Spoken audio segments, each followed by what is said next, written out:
It's been about 3 months out of the year in and out of Israel, mostly around Tel Aviv. The last year and a half, year and 3/4, I've invested in about 40 Israeli startups and a few U.S., Spain, and South American startups. But what I came here today to talk about was really being you, not me, but being yourself. I discovered a lot of things over the years. And maybe the biggest thing I discovered, which I actually believe, is that life just happens. But when life happens, you can either allow it to guide you, or you can take control and guide it. And most of the success that I've had in my life has been being my own version of Forrest Gump.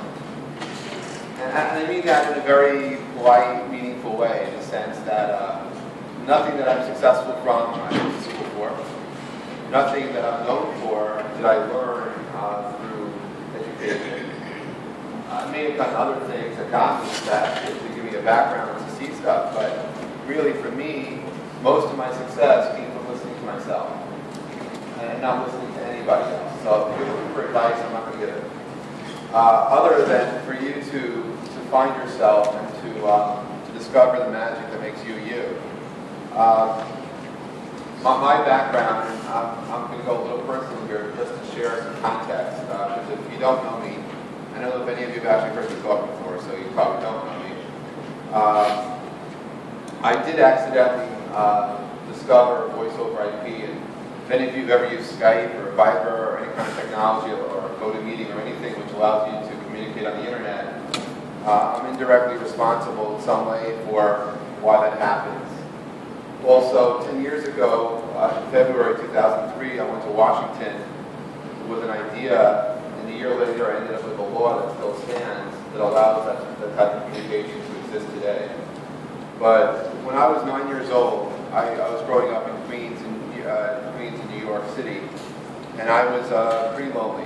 And I don't know if any of you have ever been alone. I don't know if any of you actually have had a period of your life where you were by yourself, without any friends, or just alone. Now, I had 2 sisters and parents, but I had no friends in school, and I was feeling it. And one day my father told me to reach out to his brother, my Uncle Fred, because he had something that he wanted to show me that might help me with my loneliness. But at the time, I wasn't told that. I was told, just reach out to your uncle, so I never did. But one day, I'm home from school, and my uncle was waiting to see me, and it was kind of nice, but it didn't really seem too much. And he takes me to this factory on Long Island, which was about an hour away. And, you know, as a 9-year-old kid, I wasn't very impressed by anything.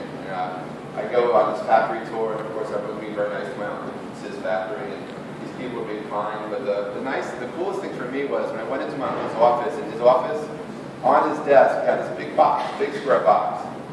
And I didn't know what it was. He turned it on and started making noise. So I figured, okay, it's a radio of some sort. And he tuned the dial, and there were some very squeaky voices. I couldn't really make out what was being said. It sounded very gibberish to me. But he tuned it, and then he found a clear spot that nobody was. And then he said something very cryptically, which I now understand, but I'll repeat to you.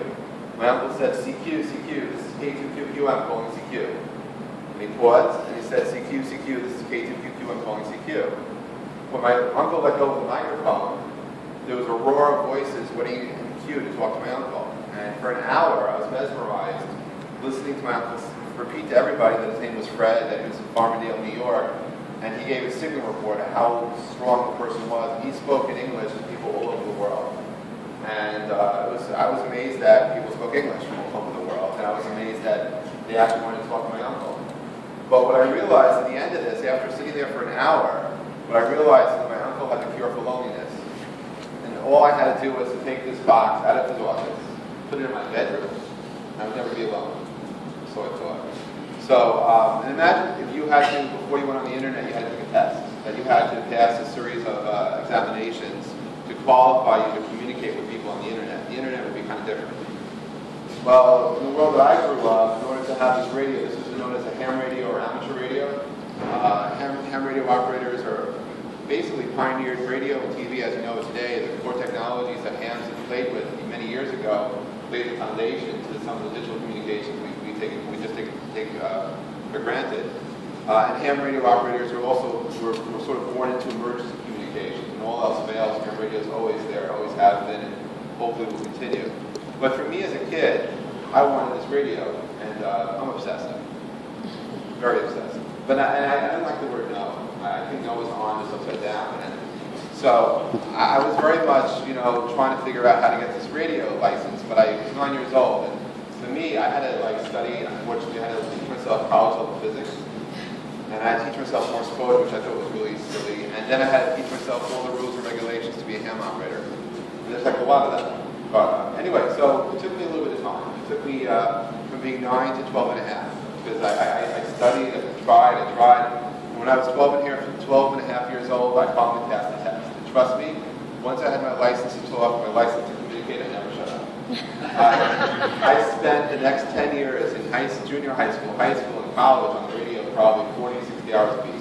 It was my life. I lived outside the radio, but I could tune the radio dial, I'd hear someone talking, I knew where they're from, they were a friend of mine, I could listen to them talk for minutes, I could jump in and just say hello, and they knew me and I knew them, and that was my existence, and it was fun.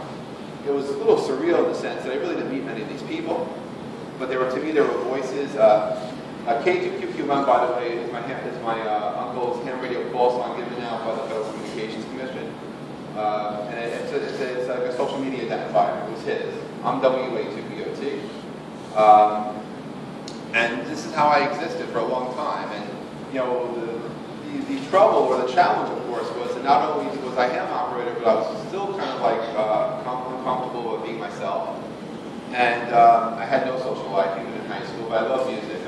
But I was actually so lonely at times that I'd actually meet somebody, find out the music that they like, and make their music my music, trying to find something in common with people. But what I ended up with is a very big record collection. I didn't always like that music, as it turned out. It took me until not that long ago to discover the music that was my music. But I felt the music. It was inside of me always, and to this day it's still there. But one of the things I did do is I started DJing. I DJ'd my own parties by myself, which was not fun. And, and although I tell you, when I was 15, I had my first business as an entrepreneur, because I didn't realize one of the benefits of having a nice record collection is the girls whose parties I did not get invited to go to as a guest, they paid me to play as a DJ. So it was a good existence, and that business that I started when I was 15 is still around today. A friend of mine that joined me 2 years later is still running that as one of the things that he does. And I've always been in and out. I love music. I did mixtapes the old-fashioned way, not my sharing playlist, but so if I meet somebody, finally when I was dating and stuff, the most fun I used to have sometimes was meeting somebody, listening to their music, then matching up in my head what kind of music I think they might like. Spent, for a 90-minute mixtape, probably 8 hours or 7 hours mixing. I had turntables, actually creating mixtapes. Unfortunately, I still have a stack of tapes that I never gave to anyone, so the second dates were very rare. And occasionally, when it did connect, it was for other things. But it was all about discovery. I mean, for me, it's about discovering who you are and allowing yourself to start to connect, right? Both with the outside world, but also with yourself. And I went to college. I mean, when I was 16, I started a consulting company. My father was actually had business in New Orleans and in Lake Charles, Louisiana, and was doing business in Houston. And my home became a backup site for his computer systems. So I ended up learning about computers and stuff because I was just curious. And I started a consulting company. It was very cute. My mother would actually drive me to my consulting gigs because I was too young to drive. So my mom actually took me from place to place, and that was fun. And but maybe the biggest thing for me is I didn't want to go to college because by the time I was like 16 and a half, I was successful in my own head, not necessarily really successful. But I was making more money than my friends. Like I made more money, I think, in 5 days or 6 days than my friends made all summer, and that was my summer. And money wasn't an issue. It ebbs and it flows, and I spend it. My dad tried to explain to me that money is nice to have, but if you die with it, there's nothing to do with it. You got to share it. And so, I learned how to take having fun seriously at a very young age. Not to be showy, just to share, just to give to yourself, and just, So I was learning about philanthropy. I was learning about connecting stuff in a very meaningful way. And so I ended up going to college. I went to a school on Long Island, and to this day, I don't know how I got in. I swear my dad applied for me because I don't remember applying to go to Hofstra. I know that I got applied to a couple other schools, but I ended up going to Hofstra University. I graduated with an accounting degree. Now, why did I do accounting? Because I'm lazy, and because I didn't want to get an MBA. I didn't want to go to school. School for me was not fun. Everything that I've been successful at, I taught myself. And I do believe, though, how many people here are an entrepreneur? How many people here want to be an entrepreneur? So, what you realize, I think, at some age is that you're probably unemployable. That to be an entrepreneur means that you don't live in anyone else's boxes. It means that you are your own person, and that you can't get a job. So you have to hire yourself. Think about that, right? Because at least when you hire yourself, you have to, the hardest part is to fire yourself. And unfortunately, I've been fired many times. But, because, I look at life and a startup, like, I look at everyone who's born is a startup. Now, some of you will actually go out and start companies, but you all own yourself. You are your own person, right? And if you decide to go out and do one thing or another thing, it's your choice. And, pivots are a big thing for startups these days. Personal pivots, right? You're allowed to, at any moment in time, redefine who you are, reboot yourself, and try something else. There's no rules. And when you don't feel comfortable about something else, the last thing you should ever do is ask someone for permission for it. Just be you. And to understand who yourself is could take a lifetime, or it could take a moment. It's just to understand that curiosity and the dynamics that make you you is something which is very special. So for me, going to college was something interesting. Again, I really went under duress. I didn't want to go. But I thought that I was having such a hard time in high school meeting girls. I figured I'd impress the girls when I was a freshman. So when I was a teenager, I had a Trans Am, which my parents were kind of helping me get. And mobile radio was not really popular back then. I don't know if any of you have ever seen reruns of Nash. But if you remember Radar O'Reilly, I was a guy who was doing phone patching between the radio and the telephone, helping people from overseas make phone calls to America. And I actually got this two-way radio working in my car that within 30 miles of my house, I was able to make a phone call with an auto patch, which was, at the 1980 something, was very cool because mobile phones were really expensive, like $800, but it was just, so this was cool. So I spent going into my freshman year trying to get my car working, and maybe the most frustrating part of my life as a freshman was I got 3 girls to visit my car to check out my radio. But they and I are looking very disappointed. And then I realized it's not just about technology, but I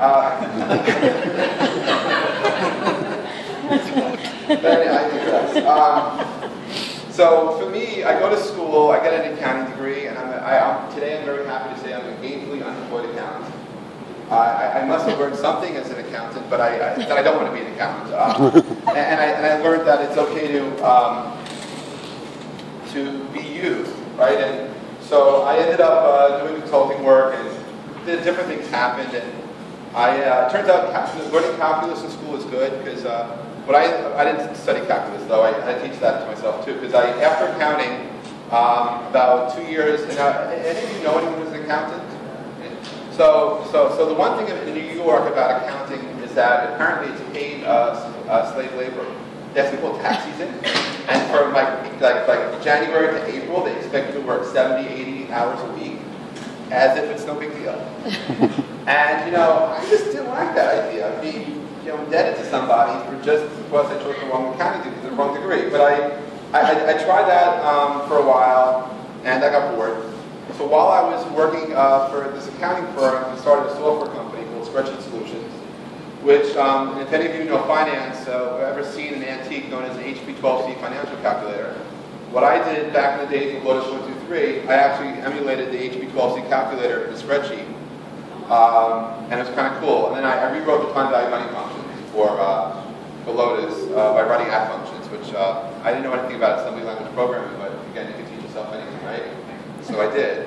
And I did that while I was working for this accounting firm. And then an amazing thing happened. PC Week wrote about me, which was like, wow. Then it's like, oh shit. Because I was working full-time for this accounting firm during tax season.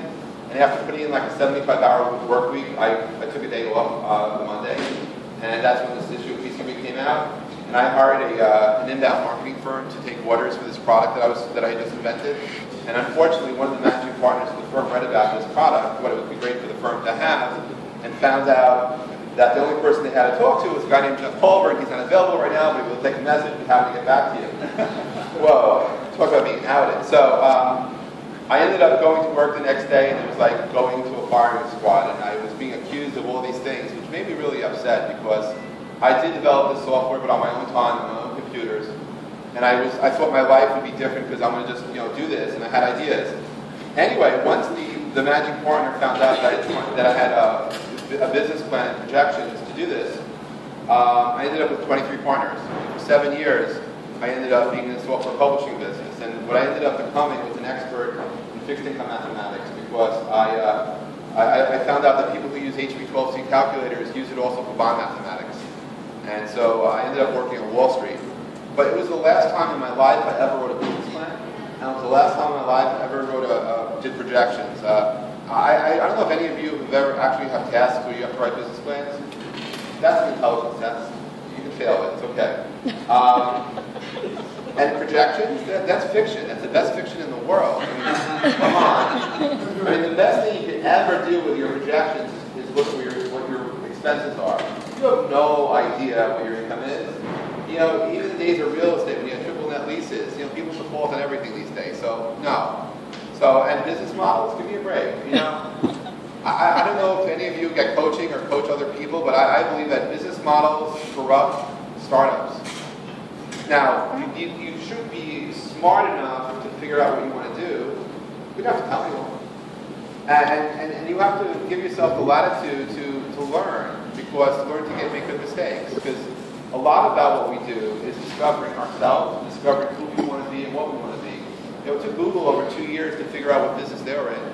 And whenever I've seen situations that people have to figure out what their model is, they lose that creativity, that magic, that something special, that spark that allowed them to become a startup to begin with.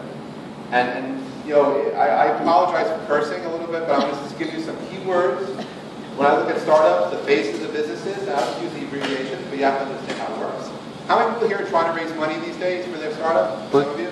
All right, so you can appreciate this. So when I invest in a startup, I do a startup, the first phase I call the VB stage. That's when you're visualizing the business. You may be a virtual business, but you're visualizing it. And the moment you hire a COO, you become what I consider an RFB. I'll tell you what an RFB is in a second. But when you're pitching your business, you also need what I call as a BFN. Now, when you make that transition from being a VB to a RFB is real fucking business. That's when you're real. That's usually when I exit out. Because my fun that I have is being part of that VB stage. And BFN, if you're ever doing a deck trying to get investors, you have to show everyone needs at least one BFN in their pitch. That's a big fucking number. It's the number you point to that says, wow, this is why I'm great. And no matter who pitches me, there's always one BFN in there, several. And I can't tell you how many decks I've seen where people always show me the comparison. They're doing a product or an app. One of the always ends up being a summary chart of their product, all the checkboxes, and all these other great products I've actually heard of, and they're not so checked. Or it's a Gartner chart, and you always see their products in the top right-hand corner, and magically no one's as good as them. If you want to be successful at raising money, forget about that. And by the way, if you got brainwashed that you needed a video to tell your story, and you have an opportunity to be up on stage and pitch investors, don't make the investors watch your video. Talk, share, connect, listen to them, feel them. I see tragic mistakes from people who are otherwise brilliant trying to impress, and they impress the wrong way. It was Spreadsheet Solutions. I actually wrote a business plan. It was 2 paragraphs. And it was probably the most honest business plan I wrote. It said, I'm going to try to make a business building applications and spreadsheets for people. I did. And I thought I was going to spend the rest of my life doing that. It was only 7 years. But it was a time in my life that actually ultimately saved me. Because for me, I ended up learning a lot. I had to teach myself, learn power series expansion, at least how that stuff worked, in order to do the math for the fixed income stuff. And then I came down to New Orleans because I actually built a product with Dow Jones Telerate at the time. I ended up doing real-time trading systems. And if any of you from MBA programs may see Pulver terminals, I actually knew Michael Bloomberg when he was on his first wife. And he was very creepy because we had these tabletops. And I'm sitting next to him and he's telling me my entire life story as he knew it, which was bizarre since there was no internet back then, at least not the one I used. And he just knew me. Anyway, for me though, I ended up progressing, building this company. I got involved with trading systems. I ended up working on Wall Street. And I had some life lessons along the way. Any of you work in corporate America, I pity you. I just pity you. The politics are horrible. And you can't really get an MBA in either being a 24/7 worker or having to navigate corporate politics. And it's something which some people are great at, and I think they're called politicians. The rest of you, though, it's just hard to discover who you want to be. But for me, radio was my life. No matter where I went, I always ended up finding radio as a way to communicate, the way to connect. And so when I was working on Wall Street, I had an interesting life. The first year and a half was fun. I traveled the world. We had offices. I ended up going to work for Canada Patrol Securities. They were in One World Trade Center, when there was One World Trade Center. And we had offices in Tokyo, in London, and the first year and a half was terrific. I had a self-proclaimed title. I was a VP of Information Technology, and you could be whatever title you want to. You just had enough printed business cards. So I tried different titles until I found the one that I liked. And you can do this in business. You can do this. It's good. It's good. You can also break the ball. Anyway, I won't tell you that story. This is being taped, I guess, by someone. But this will work well. And then one day, I happened to have been, one of the jobs I had was connecting to the internet. I was around when corporate America went on email for the first time.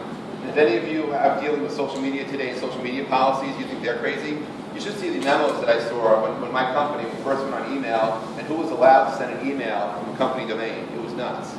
I mean, it was so protective, and you cannot say these things, not other things. It was very, bizarro. I was there for that, and so I ended up getting myself online. At the time I was married. I had 2 young kids. They were just born, and I was paying more for my internet connectivity to my house than my mortgage. I had a fractional T to my house. I think I was paying $1,800 a month for that. So I was grossly overpaid on Wall Street. It's okay. But because of this, I got a whole bunch of mailing lists and stuff, which now is very passé. But I found out about the software program from a company in Israel that was being launched in February '95 that would allow you to talk on the internet. I thought it was cool. And believe it or not, they made the first iPhone. I know everyone here thinks Apple did iPhone first. No, actually Vocaltech had iPhone. That's called internet phone. And the thing was, when you use this application, all you could do was talk to strangers. Now, a lot of people say, why do I want to talk to strangers? I grew up talking to strangers. My whole world, my ham radio is talking to strangers. I may tell my kids don't talk to strangers, but I always talk to strangers.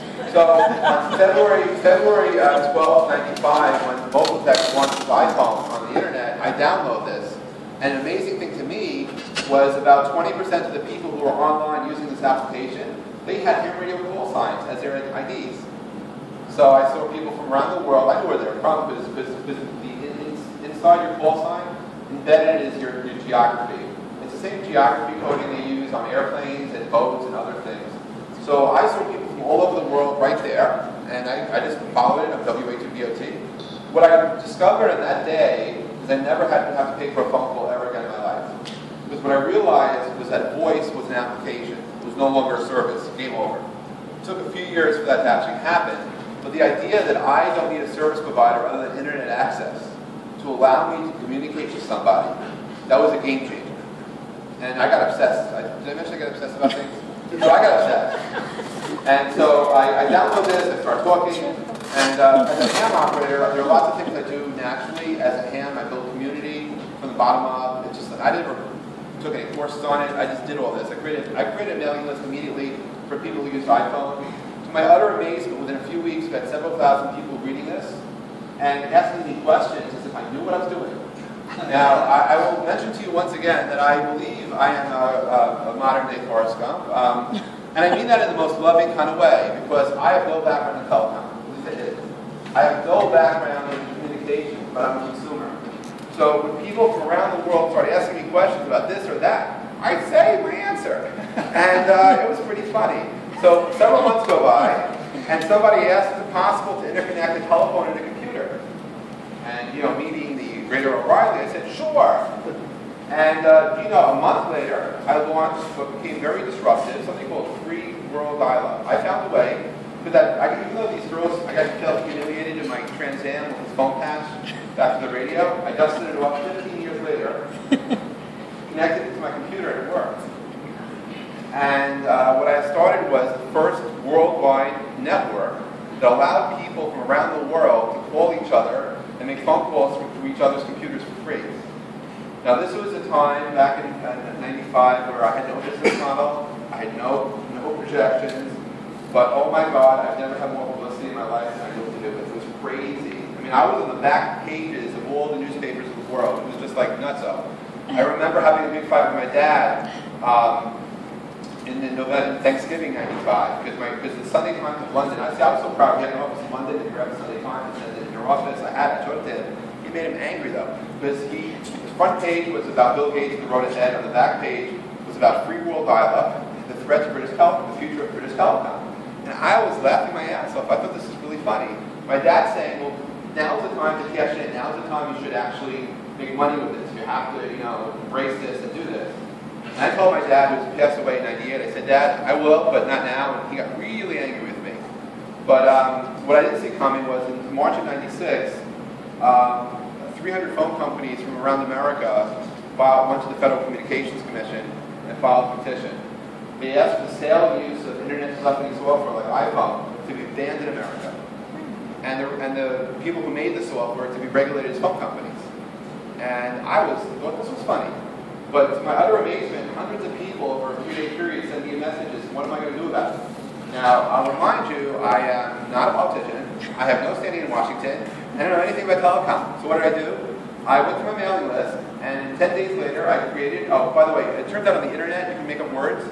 So I made up a word called bond that stood for a voice on the net, and then when it was convenient, it also sort of stand for video on the net. But I created the Voice on the Net Coalition. 110 companies signed up. And do you know, for 9 years, we were able to keep voice on the internet unregulated in America. Pretty amazing. Because this real organization formed and filed at the FCC to fight these guys. And at the time, no one had ever done that before. So I just tried. And the thing was that I found really bizarre is now I'm getting involved with telecom policy. I am just me. Okay, I didn't go to school more. I didn't take any training certs. I'm just making stuff up. So I don't know if any of you are familiar with the OECD. That's the Organization of Economic Developing Countries. So the OECD in June of '96 held a conference in Dublin, Ireland. Any of you guys go to Dublin? They have good beer there, I can tell you. It was beautiful, fresh Guinness. But anyway, I got invited to spend the weekend at Trinity College in Dublin and to deal with all these people about the future. It was the OECD did an event looking at the effects of internet telephony on the future of telecom regulation. And they asked me to speak on the second day. And I didn't know anyone there, and I was dressed in jeans and t-shirts, and everyone there was in suits. And I can tell you that while I was there in the mornings, it was sunny. On Saturday that day, it was sunny in the morning. It got cloudy, and by the end of the day, I was hungry. So by 4 o'clock in the afternoon, when I went to go on stage, they asked me to say, what was I thinking about the event? What did I observe, and what was I thinking about, you know, what I heard? And I didn't really have anything prepared, so I said that, you know, when I woke up this morning, I saw sunny skies. It's now cloudy outside, and I'm kind of hungry. And this was interpreted to mean that Jeff Pulver says that there's great opportunity for the future of voice over IP. But the international uncertainty of regulation in this area creates some shadows. But in the end, people make a lot of money from it. This is what was understood, which is really funny because that's sort of what happened. But that was in June. And then I did have a day job. My day job was in this mechanical control securities, and so I ended up going to Dublin, managed it so that was into the 4th of July weekend. Come home, go back to work the next day, and key life lesson in office politics. If you show up in an all-hands meeting for your team, and there are 125 people in your office, and they did a reorg, and your name is not on the org chart, don't say, oh shit, there's a problem, out loud. Because you could probably stay there for a few more months before they notice it. My mistake was I showed up to work to the all-hands meeting, and they distributed the org chart, and I raised my hand and said, guys, there's a problem here, I'm not on the org chart. And the two co-managers of the department said, didn't you fire him? Didn't you fire him? And 3 hours later, I was sitting in my office upstairs, and I got a phone call, I can either leave now or be escorted out of the building. And that was kind of depressing. I have to tell you, I don't know if any of you have been fired, but it turns out, in my case, being fired can save your life. Because what happened to me was pretty remarkable. I'm still here, thank God. And now I didn't exactly know how to tell my family that I got fired. I'd never been fired before anything. I fired myself plenty of times, but I'd never actually been fired by somebody else. I was just, oh my gosh. And I had a young family, and I had a wife at the time who liked to spend money. I guess I bought internet access, so it kind of evened it out sometimes. But I had a burn rate and no savings, really. And I didn't know what I was going to do at all. And maybe the best thing my parents ever did to me ever in my life was nothing. I thought I was on the edge. I met people on the edge. I was not on the edge as I could have been, but I certainly felt that way because I didn't know where my future was. I wasn't going to go back and do IT. I couldn't be a DJ. I couldn't figure out what I was going to do. So I stopped asking people for advice. And I decided that I was going to run a conference about the one thing I was passionate about, which was talking on the internet and looking at the future of what things were going to be. Now, I didn't have any experience running conferences. You know, I attended a few. They paid me. I came to New Orleans. I traveled the world, go to events, never produced events. Then again, I didn't know anything about telecom either, right? So, what the hell? So, I decided on September 10th and 11th, 1996, all these crazy dates. September 10th and 11th, 96, to run a conference, which I ended up doing in Soho, New York City. But there's a catch. You had to down deposit. I needed $15,000. I needed $15,000 to secure the venue. And $15,000 is everything if you don't have it. And my family didn't give it to me, but I found someone who would. American Express. I still hold on to my Optima card to this day because they were silly enough to give me one when I had a day job. And back then, the only way I could draw down cash on it is I went to JFK and I got $15,000 in travel checks. And I immediately went from JFK to the pub building in Soho where my event was going to be and gave them the deposit. That was my investment in my startup. I didn't realize my startup was me. I didn't realize I was going to do a conference. Amazingly, on September 10th and 11th, 224 people from around the world showed up. And these are people that within a year would be on paper billionaires in some cases, or at least part of companies that would end up with multi-billion-dollar market caps. I somehow was able to tap into a community of people that were lurking on my mailing lists. But they were there all along. All I had to do was ask them. It's amazing if you ask someone for something, they do great things. You know, some people may think they're freeloading, but really they're ready to give you something. You have to learn to ask and have the confidence to ask. It's not about taking so much. I give a lot, but I did make an ask once or twice in my life. That was once. And people showed up. What was remarkable is I learned, I did do that event with a person I met from London. For me, partnerships didn't really work out, so I abandoned it for many years. I split my ways, but I still had profits, and I decided to put all the money I just earned into doing the conference again.